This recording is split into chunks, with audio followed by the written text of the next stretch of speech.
In today's video, I'm going to teach you how to send large files through Outlook by using OneDrive and compress options. We all know that email attachments have size limits, and it can be frustrating when your files are simply too big to send.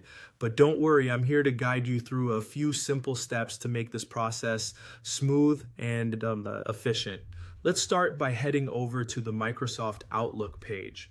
Once you're there, you'll want to click on the Sign In button. Enter your login details on the sign-in page, and then click Next. After successfully logging in, you will find yourself on the Outlook dashboard. Now, take a look at the top right corner of your screen. Here, you'll see your profile icon. Click on it and select My Microsoft Account. This will take you to a new page where you need to head over to the subscription section. Once you're there, you'll see an option to use OneDrive. Click on this option to open OneDrive. Once you are in OneDrive, here's where the magic happens. You can upload your large files directly into OneDrive. All you need to do is locate your file and click on it. After selecting the file, look towards the top of the page where you'll find a Share button. By clicking on this button, you can generate a link. Go ahead and copy this link. Now, instead of sending the file directly as an attachment, you can send this link via email. This way, the recipient can simply click the link and download the file from OneDrive, bypassing any attachment size limits. But what if don't want to use OneDrive or are dealing with a slightly smaller file?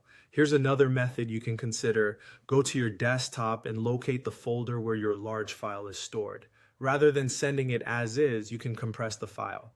To do this, simply right-click the file and select the option to compress it. This will create a smaller zip version of the file. After the file is compressed, it's typically reduced enough in size to be easily attached to your email in Outlook. These methods give you versatile options when dealing with large files and ensure you can efficiently send your important documents, photos, or videos without fuss. Just remember, by using OneDrive, you not only overcome the attachment size limit, but also keep your email neat and less cluttered. Compressing files is another convenient option when the reduction in size is sufficient for your requirements.